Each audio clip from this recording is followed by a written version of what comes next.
Энэхүү үйл явдал намайг коллеж суралцж байсан тэр үед болсон бөгөөд нэгэн шөнө би найзуудтайгаа гадуур жаахан юм орчоод өөр хоёр охинтой цуг түрээслэн амьдардаг байсан жижиг байшинтай буцаж ирсэн юм. Тэр үед магадгүй шөнийн 2:30 хавцаа болж байсан баг. Бид бүгдээрээ хичээлдээ нэлээд анхаардаг оюутнууд байсан бөгөөд яг би бусдаагаа бодвол арай бага анзаардаг байсан байж мэдэх юм. Бидний шоу хөтлөлгүүд ихийг оюутнуудын хэд шиг чанга хөгжимтэй дөргөө буцалсан биш. Зүгээр л тойрч суугаад хэдэн жил шар гайр ухтуулын тиймэрхүүл болдог байлаа. Байшинд маань ойрхон хүмүүс ирж их хондог байсан бөгөөд үүдний өрөөний буудан бүр заримдаа бидний орон дээр гээд нөхцөл байдлаас шалтгаалan янз бүрэл байдаг байв. Тэр өдөр манай өрөөний хамтрагчид маань миний мэдхгүй хэдэн хүмүүсийг авч ирсэн байсан бөгөөд би буцаж ирэх үедээ тэдний нэг нь буудан дээр унтаж байхыг харсан юм. Ерөнхийдөө бол харанхуйд бараан дурс байхыг л олж харсан гэж хэлээд өгөх байх. Би өөрийн өрөөгөө орохын тулд буудангийн ордуур зүрх хэрэгтэй болдог учраас түүний хажуугаар гарахдаа их сонин байралтай хэвтэж байгааг анзаарсан. Түүнээс нэг л тийм сонин энерги мэдрэгдэж байсан ба тэр хэвтэж байгаач бүхий л анхаарлаа аль болох хөдөлгөөнгүй хөшүүн байхад хандуулж буй мэт санагдаж байлаа. Намайг хэсэг саадах тэр мөчөд тэр толгоогоо нэлээд түргэн эргүүлэн миний зүг харуулсан бөгөөд энэ намайг нэлээд сандгааж өргөсөн. Харанхуй түүний нүдэнд нээлттэй эргэлдэж байхыг би харж байлаа.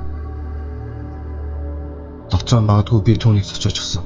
Эсвэл тэр зүгээр сохтуу байгаа. Үгүй бол зүгээр л нойрны холжин хэвтэж байсан байх юм бодоод түүнийг хөрөн өрөөрөөгөө яарчлан голж хаалгаад өгч. Тэр залуу надад нэг л хачин мэдрэмж төрүүлсэн тул би хаалгаад төвжөлгүй орхих хүсэл байсангүй.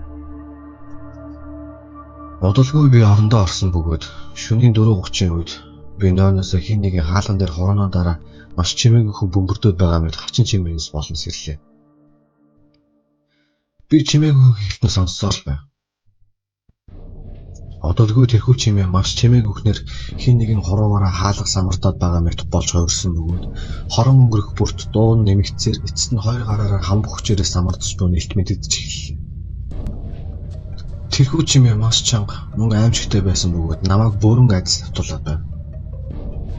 Би чимээ гаргахаас айж байсан тул уцаа гартаа аван чимээг өгнөр өөрийнхөө хамтрагч руу зурс илгээл. Танаа найз чинь намайг айлгаад байна. Тэр мансуурч гсэн байгаа юм уу? Чи түүнтэй ярилцаад гаж манай хаалгыг балбаад самартаад байх юм. Мэдээж тэр унтаж байсан тул над руу хариу илгээсэнгүй. Би байшингийнхаа нөгөө хамтрагч руу ч ижил зурс илгээж үзлээ. Энэхүү хугацаанд тэрхүү самардах чимээ тасралтгүй дуулцаар байсныг хэлэх хэрэгтэй байх. Тэр яаж тэсэл байсныг мэдэхгүй.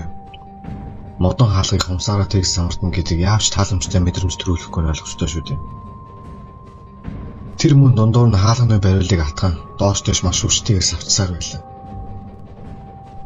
Хамтран амьдрагчдын маань аль нь ч хариу бичихгүй байсан учраас би тэдэн рүү залгаж сэрээхээр шийдсэн чинь чимээ гаргахаас айсан хэвэрэл байлаа. Тэнийг сонсогдож байгааг нь мэдэж байна л та. Гэхдээ энэ хаалгаар дайжгнаад байгаа зүйлс үнэхээр аимшигтай санагдаж эхлээд байсан ба угаасаа тэр ч намайг айлахыг оролдож байна гэлт байна. Би яг л жаахан охин шиг авралгүйгээр өөрийгөө мэдэрч байсан бөгөөд тэр залуугийн ухаан мэдрэл нь ирүүл гэдэгт би үнэхээр эргэлдэж байна. Магадгүй цагдаа дуудах хэрэгтэй байх. Гэхдээ цагдаа дуудсан хүмүүс нь манай найзууд байгаасаа гэж хүссэн бөгөөд ямар ч тач тэр залуу тэдний найз шүү дээ. Би хамтран амьдрагчдынхаа нэг рүү залгахад тэр нэлээд дуудулж байсан эцэст нь нэг юм нойрмын хоолгоор уцсан авлаа. Найз чинь энэ зинхтэй байна.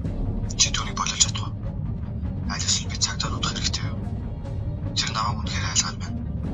Хаалганы цанаас самартаад байгаа. Сонь нөхөргүй. Харин хамтран амьдрагч маань хэдэн секунд юуж дууралгүй байж байгаад ямар ч нойрмоглсон шинжүү хоолоогоор юу найз вэ хэмээл. Намайг урьдчилж буудан дээр унтж байсан тэр тэнэг залуу.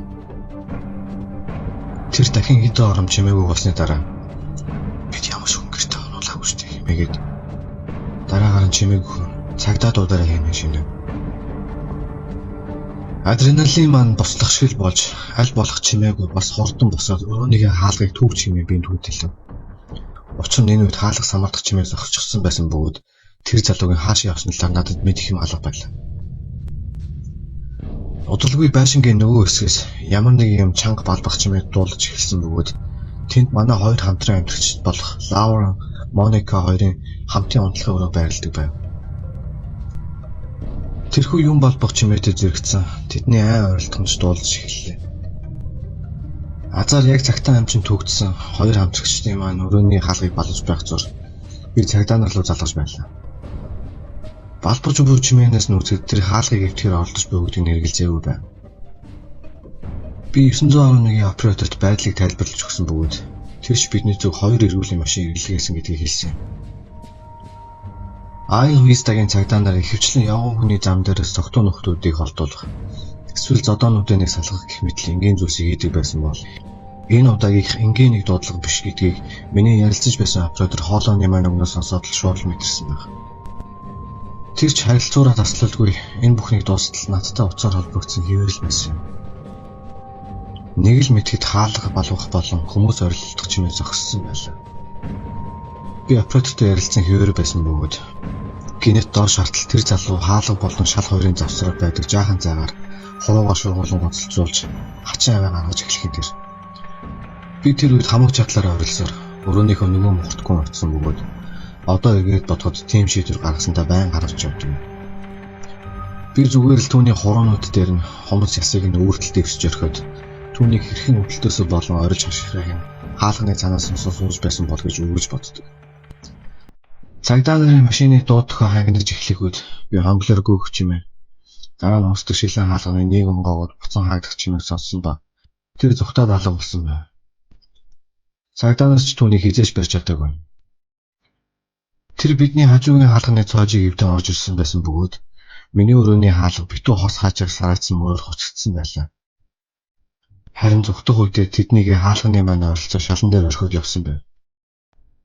Надад тохиолдсон энэхүү явдлаас одоо эргээд бодоход хамгийн ихээр айц мэдрүүлэх зүйл нь би яг түүний урдуур царайг нь харж байгаа зөрөөд өнгөрсөн байж таарсан. Анхнаасаа би түүнийг хараад нэг л сонирн байгааг нь анзаарч унтаж чадахгүй эсвэл согтуу байгаа юм болов хэмээн гайхаж байсан байна. Одоо бодоход тэр нуугдах гэж хичээж байсан байж. Магадгүй тэр намайг байшинд орж ирэхүүд бойднороо шигдэж хөвтөд харанхуй дунд уусгах хичээж байсан байх.